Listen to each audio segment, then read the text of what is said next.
Hey, Emily. Welcome back to the channel. All right, we're going to get started now. This is still chapter 88, but we're going to talk about Luke because at the end of the video, if you watched it all the way to the end, the video titled Mark, Yahshua had ended up telling Luke that he was going to come back and see how he was doing in a week's time because Luke had parasites. So he was suffering from internal parasites and Mark was blind. You got to check out the video before this one to get a little more details on the whole situation where they were at. But Yeshua was giving a presentation on various water therapies, and Mark and Luke had came upon the scene, and then they joined the group. It was over 24 of people here that Yeshua was giving this presentation to, and most of them were healers. And so I wanted to read the parts that we skipped, but it's pretty long, so I may only read some of it, but I want to talk about Luke first, because I remember that Luke was called a physician, and that's why it's important that we actually get this read down, because these are some medical, Yeshua calls them the 7 primary therapies of Essene physical therapy. And in this chapter, he's only teaching on, he's only speaking about the one related to water. So there's 7 of these physical therapies. Very important, but it's also another synchronicity for me to read and see that they called Luke a physician. Let's see, I'll just read a little bit from here. Luke the evangelist is one of the 4 evangelists. The 4 traditionally ascribed authors of the canonical Gospels. The early church fathers ascribed to him authorship of both the Gospel of Luke and the Acts of the Apostles. It says, since the early years of the faith, Christians have regarded him as a saint. He is believed to have been a martyr, reportedly having been hanged from an olive tree. Though some believe otherwise, the Catholic Church and other major denominations venerate him as Saint Luke the Evangelist, and as a patron of saints, of artists, physicians, bachelors, notaries, butchers, brewers, and others. See, many scholars believe that Luke was a physician, but I just kind of want to talk about that a lot of scholars believe that he was a doctor. There's even something down here I wrote that I read, but in Colossians 4:10, it ends with our dear friend Luke, the doctor. A lot of this isn't going to make sense to you if you haven't read this chapter 88 and 89, because it's in here where Luke learns how to do the protocols to heal himself and cure himself from internal parasites. And then a whole bunch of people he started telling, and then they wanted help, and so he started taking groups to help them do the protocol, the enema and the garlic and ginger and mint tea for a week and rid themselves of these internal parasites. So Luke sort of was a doctor, even according to this Megillah. I don't know if he was before he met Yahshua and sat through this presentation, but so just to recap what he said to Luke. This is right after Mark's eyes, he could see. So in a joyous amazement, Mark, no longer blind, exclaimed, I can see. And after a time of rejoicing, the Lord spoke to Mark's companion, whose name was Luke, saying, you are suffering from internal parasites. I can help you. This healing might delay your return home by a week or so. Is that a problem? Luke replied, not at all. Neither Mark nor I have any obligations that would interfere. Yeshua said, camp here, but find a private spot. Lo, you will drink Miriam's anti-parasitic tea and do a daily enema each day for a week or so. I'll provide you with everything you need, including instructions on how to use this enema bag made by a Nasarean healer. Most importantly, only use water that has first been boiled, then permitted to cool. Otherwise, the water might itself include parasites. So Yeshua told them that they have some nearby visits to make, but they'll return to Luke in a week to check on him. Now let's get going now, because it's a lot to read, and I'm not going to be able to read it all. I'm going to read the part about the enemas because that's what happens with Luke. we skipped verse 42, so we're going to start there.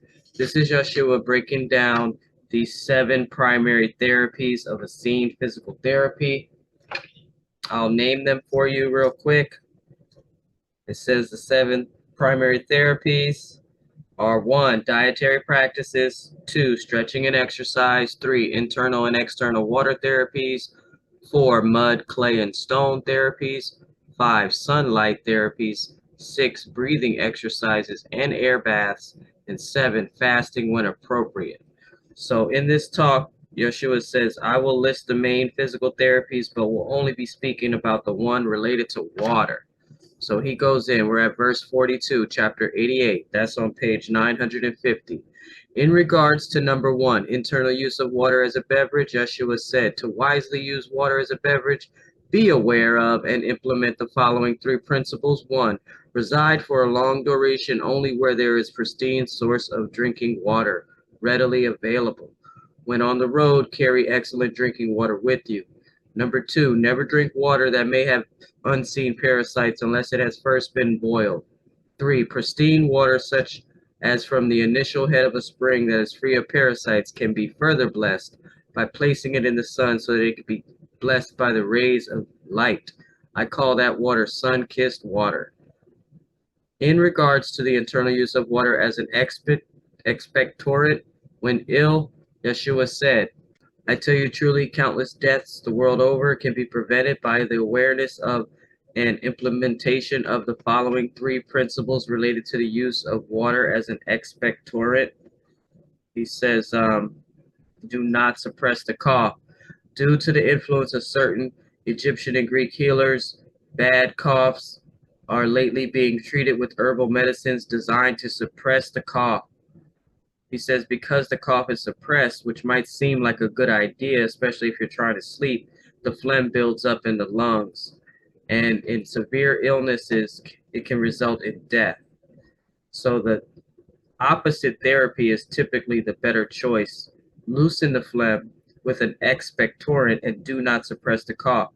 Purpose of the cough is to break up and expel the phlegm so that your lungs do not get so congested that you die. This is number 2. Certain herbs that aid the process of loosening and expelling the phlegm from your lungs, such as Miriam taught in her talk on herbal cleansing teas, can be combined with water to make excellent herbal expectorants. But hear this, water by itself is an excellent expectorant. He says, when you are ill and notice that you have excess phlegm in your lungs, begin an internal, vigorous implementation of the following protocol. Drink a bit of water, wait a bit for it to loosen phlegm, then cough and spit it out.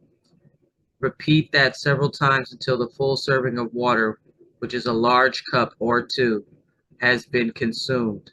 Do this in the morning, in the afternoon, and immediately before sleep. If you wake up coughing in the middle of the night, do it again. He said the only time that it would be wise to suppress a cough is if it's excessive and unproductive coughing, and that means that it's not breaking up and helping to expel the phlegm. For example, a dry cough. So verse 50, in regards to the variety of water therapy that I referred to as an internal use of water as an enema, when one has parasites such as worms, 3 important points are: only use water that itself has no parasites. Boil it first, then let it cool. If you're uncertain, the water enema will help flush some of the parasites out. But you also need to drink and or eat anti-parasitic herbal medicines such as the teas for that purpose mentioned by Miriam. 2, the enema itself can consist entirely of water or can include a wisely selected anti-parasitic tea such as garlic water. 3, the protocol is to eat and drink wisely selected anti-parasitic herbs throughout the day. Then do an enema in the morning and to repeat the process for several days, longer if you still have parasites. Okay, we're at verse 51. So in regards to the variety of water therapy that I referred to as external use of water for cleansing specific portions of the skin and teeth, 3 points are: 1, we Nazarenes are considered strange for being daily bathers. We know that bathing cleanses us in a healthful manner, but we do not have access to a suitable location for a full bath, I recommend the use of pristine water, water free of parasites, to wash specific parts of our body, especially our hands, genitals, and feet on a daily basis. Though non-Nazarenes would consider it strange, I recommend using water and herbal concoctions to scrub the teeth with the small brushes made for that purpose by Nazarean craftspersons. Although the teeth might seem internal rather than external, I'm referring to teeth cleaning as external in the sense that the water used is spit out rather than swallowed. He said, when washing non-teeth parts of your body, I advise using a washcloth. Washing the cloth between uses, the use of the cloth helps unclog the pores of your skin, and that aids elimination through sweat and thus promotes health. As Miriam described in her talks on herbal body care products, Nazarenes make herbal cleansers, various soaps that can aid washing the body, especially dirty hands. Nazarenes even make herbal washes for our hair. But water is the key ingredient in most forms of washing. And even if nothing else is available, not even a washing cloth, water can be used by itself to do a good cleaning of needful body parts. All right, so the fifth item on that list, water for general cleansing and relaxation or stimulation in baths, including hot springs or cold pools. So I'm going to skip that. I'll just read one part about his favorite sort of bath is unique and includes sunbathing. I call it the simultaneous water and sun bath. A simple version would be to simply sit in water outside beneath the sun, but that's not why I'm calling it my favorite version. Rather, my favorite version is to create a shallow pool at least the length of your body. Then you will lie down on your back with just enough water to come up to your sides. Then you lie with your backside in the water, and then you leave your front side exposed to the sunlight, and then you can roll over and have the sun on your backside.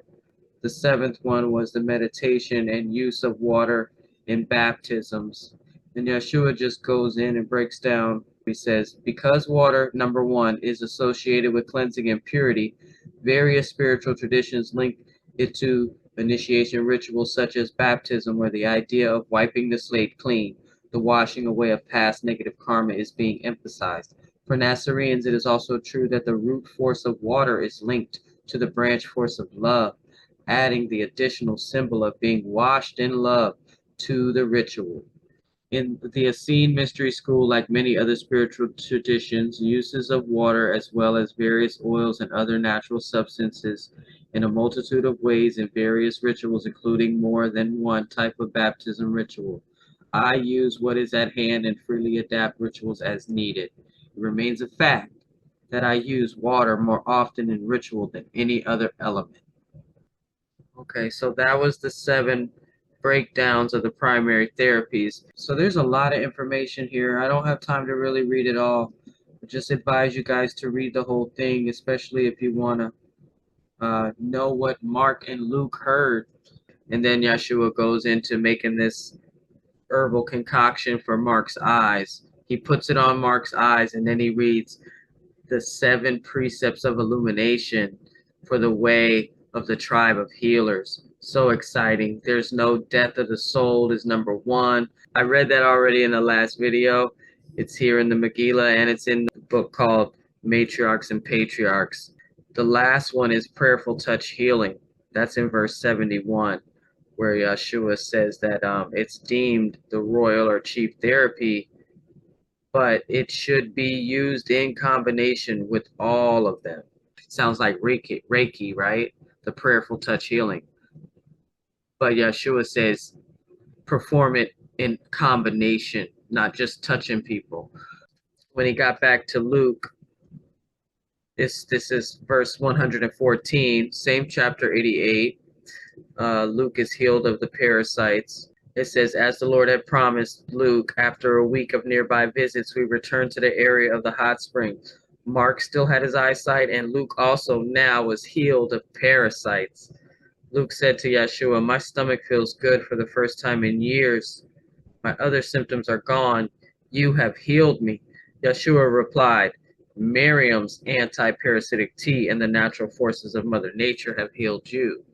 You can return to your home, but continue this cleansing there for 7 more days to be certain that you have rid yourself of all the parasites. If you ever feel the bad symptoms return, you know what to do. Luke and Mark departed for their home in the region of Galilee.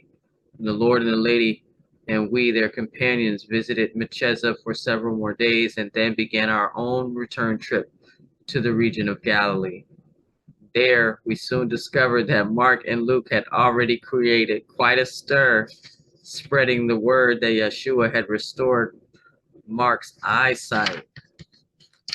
So now we're in chapter 89, and I'm going to read verse 5, where Sarah Jalil says, first, I will report on a phenomenon that began to occur when we returned to the region near Lake Galilee from the east side of the River Jordan, a phenomenon that picked up momentum and followed us not only to Syria, but for the remainder of Yahshua's incarnation.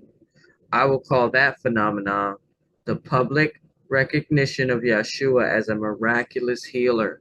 So it says, because Mark was known by many residents of the region of Galilee to be blind, when he returned and began telling everyone that Yahshua, a great Essene healer who was now headed to Galilee, had miraculously restored his eyesight, behold, the news spread like wildfire.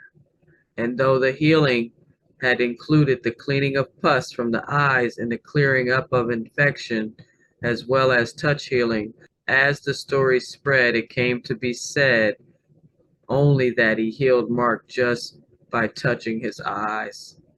She says, lo, it seemed that everywhere we went, large crowds appeared, including many lame and ill. I, Sarah Jalil, will share a few of the most interesting and illuminating interactions with some of these persons.